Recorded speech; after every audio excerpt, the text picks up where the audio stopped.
Evangelio de San Marcos capítulo 6. Luego salió de allí y vino a su ciudad, y sus discípulos le siguieron.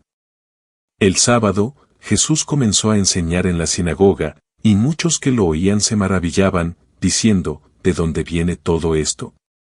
¿Y qué es esta sabiduría que se le ha dado, y estos milagros que realiza con sus manos? ¿No es este el carpintero, hijo de María, hermano de Santiago, José, Judas y Simón? ¿Y no están sus hermanas aquí con nosotros? Y se escandalizaron con él. Pero Jesús les respondió, no hay profeta sin honra sino en su propia tierra, entre sus parientes y en su casa. Y no pudo hacer allí ningún milagro, excepto que sanó a unos pocos enfermos, poniéndoles las manos encima. Y se maravilló de su incredulidad. Después recorría las aldeas de alrededor, enseñando. Y llamó a los 12, y comenzó a enviarlos de 2 en 2, y les dio autoridad sobre los espíritus inmundos. Les mandó que no llevasen nada para el camino, excepto un bastón, ni pan, ni alforja, ni dinero en el cinto. Pero llevad sandalias y, no llevéis 2 túnicas. Luego les dijo, donde quiera que entréis en una casa, quedaos allí hasta que salgáis de aquel lugar. Y si en algún lugar no os recibe ni os escucha, al salir de allí, sacudid el polvo de vuestros pies en testimonio contra ellos. Salieron y predicaron que la gente debía convertirse. Y echaban fuera muchos demonios, y ungían con aceite a muchos enfermos, y los sanaban. El rey Herodes oyó hablar de él, porque su nombre se había hecho famoso, y se decía, Juan el Bautista ha resucitado de entre los muertos, y por eso actúan en él poderes milagrosos. Otros, sin embargo, decían, es Elías. Y otros, es un profeta, como uno de los profetas. Cuando Herodes oyó esto, dijo, Juan, a quien yo decapité, ha resucitado de entre los muertos. Porque el mismo Herodes había enviado a prender a Juan y a encadenarlo en la cárcel, por causa de Herodías, mujer de Felipe su hermano, con la cual se había casado. Porque Juan le había dicho a Herodes, no te es lícito tener la mujer de tu hermano. Y Herodías le aborrecía y quería matarle, pero no pudo. Porque Herodes temía a Juan, pues sabía que era un hombre justo y santo, y lo protegía. Al oírlo, se turbó mucho, pero lo escuchó con gusto. Pero llegó un día favorable, cuando Herodes, con motivo de su cumpleaños, hizo un banquete para sus dignatarios, para los oficiales y para la gente más importante de Galilea. Cuando la hija de Herodías entró y danzó, agradó a Herodes y a sus invitados. Entonces el rey le dijo a la muchacha, pídeme lo que quieras, y te lo daré. Y le juró, todo lo que me pidas te lo daré, hasta la mitad de mi reino. Luego salió y le preguntó a su madre, ¿qué debo pedir? Ella respondió, la cabeza de Juan el Bautista. Y enseguida, entrando con gran prisa ante el rey, le pidió, quiero que me des ahora mismo la cabeza de Juan el Bautista en una bandeja. El rey estaba muy triste. Pero debido a su juramento y a sus invitados, no quiso rechazarla. El rey envió a un verdugo y le ordenó que trajera la cabeza de Juan de inmediato. Fue y lo mandó decapitar en la prisión. Y trajo su cabeza en un plato, y se la dio a la muchacha, y la muchacha se la dio a su madre. Cuando sus discípulos oyeron esto, vinieron y tomaron su cuerpo y lo pusieron en un sepulcro. Los apóstoles se reunieron con Jesús y le contaron todo lo que habían hecho y enseñado. Luego les dijo, vengan ustedes solos a un lugar desierto y descansen un poco. Porque muchos iban y venían, y ni siquiera tenían tiempo para comer. Partieron en una barca hacia un lugar desierto, solos. Muchos los vieron partir y los reconocieron. Así que fueron a pie desde todas las ciudades y corrieron a su encuentro. Y cuando salió, vio una gran multitud, y tuvo compasión de ellos, porque eran como ovejas que no tenían pastor, y comenzó a enseñarles muchas cosas. Ya se estaba haciendo tarde. Sus discípulos se acercaron a él y le dijeron, este es un lugar desierto, y ya es tarde. Despídelos para que vayan a los pueblos y aldeas de alrededor y se compren algo de comer. Él les respondió, dadles vosotros de comer. Ellos le respondieron, entonces vamos a comprar pan por 200 denarios y se los damos de comer. Y les dijo, ¿cuántos panes tienen? Vayan a verlos. Cuando lo supieron, le respondieron, 5 y 2 peces. Luego les ordenó a todos que se sentaran en grupos sobre la hierba verde. Y se sentaron en grupos de 100 y de 50. Y tomando los 5 panes y los 2 peces, levantó los ojos al cielo, los bendijo, y partió los panes y los dio a sus discípulos para que los pusieran delante, y repartió los 2 peces entre todos. Todos comieron y quedaron saciados. Y recogieron 12 cestas llenas de los pedazos y del pescado. Los que comieron fueron 5,000 hombres. Enseguida hizo que sus discípulos subieran a la barca y se adelantaran a él hasta la orilla, cerca de Betsaida, mientras él despedía a la multitud. Después de dejarlos, subió al monte a orar. Al atardecer, la barca estaba en medio del mar, y él solo en tierra. Y al verlos remar con fatiga, porque el viento les era contrario, cerca de la 4ª vigilia de la noche vino a ellos andando sobre el mar, y quería pasarlos de largo. Y cuando lo vieron andando sobre el mar, pensaron que era un fantasma y comenzaron a gritar. Porque todos lo vieron y quedaron aterrorizados. Pero enseguida les habló y les dijo, ánimo. Soy yo, no tengan miedo. Entonces subió a la barca con ellos, y el viento cesó.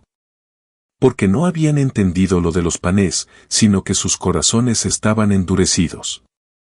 Después de haber pasado al otro lado, llegaron a tierra en Genesaret y desembarcaron. Al descender de la barca, enseguida lo reconocieron. Algunos corrieron por toda aquella comarca y comenzaron a traer enfermos en camillas a donde quiera que oían que él estaba. Y donde quiera que entraba, ya fueran aldeas, ciudades o aldeas, ponían a los enfermos en las plazas y le rogaban que les permitiera tocar siquiera el borde de su manto. Y todos los que lo tocaban quedaban sanos. El capítulo 6 del Evangelio de San Marcos nos sumerge en una serie de eventos que, aunque variados, tejen un tapiz de poder divino, incomprensión humana y la constante misión de Jesús y sus discípulos. Es un relato que nos invita a reflexionar profundamente sobre nuestra propia fe y cómo respondemos al llamado de Dios en nuestras vidas. El capítulo inicia con Jesús regresando a Nazaret, su propio pueblo.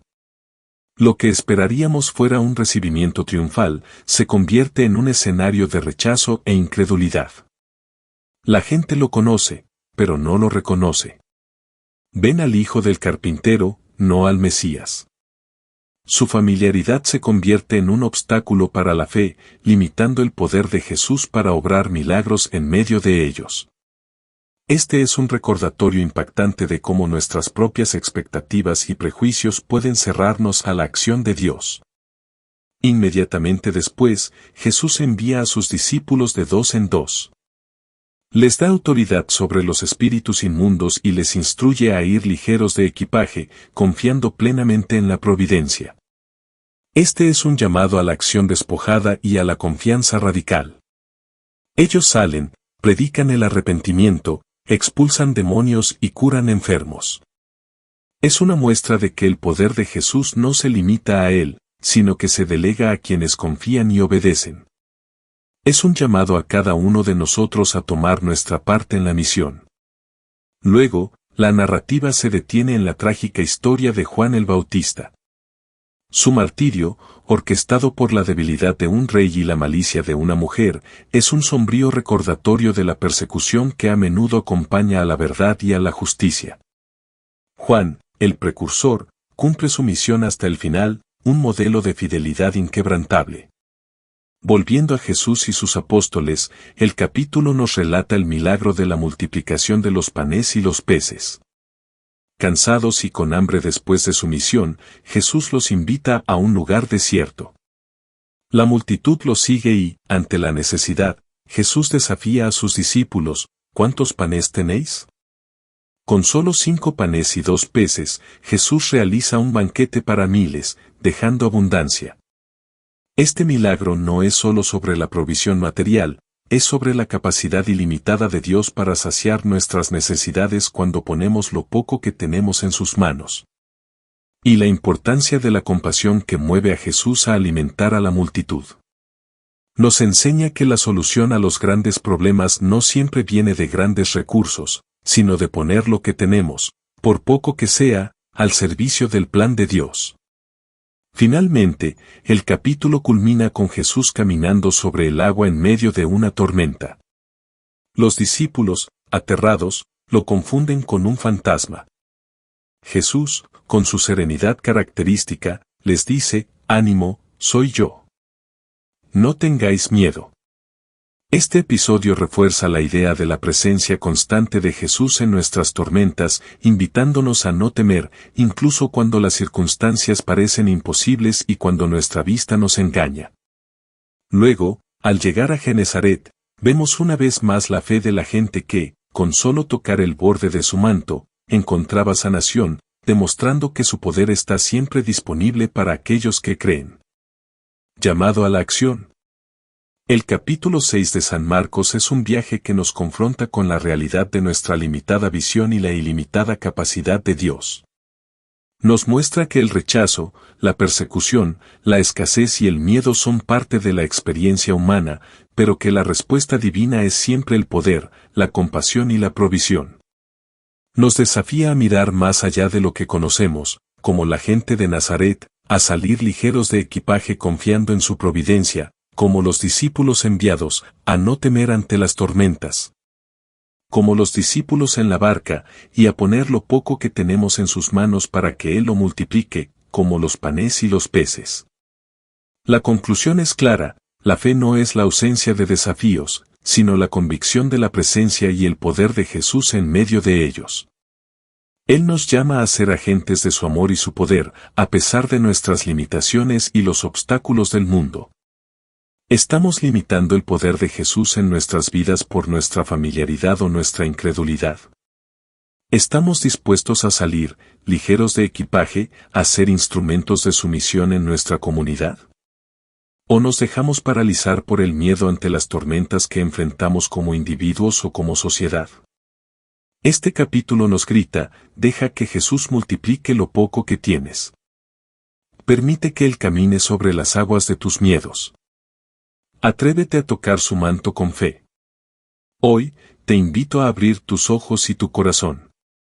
A reconocer a Jesús no solo en el templo, sino en las calles de Río Negro, en cada necesidad, en cada oportunidad de servir. Actúa con la fe de quien sabe que Jesús está en la barca, y que su poder transforma todas las cosas. Tu fe no es pasiva. Es una fuerza activa que te impulsa a confiar, a actuar y a ser un canal de su amor y su poder en tu entorno.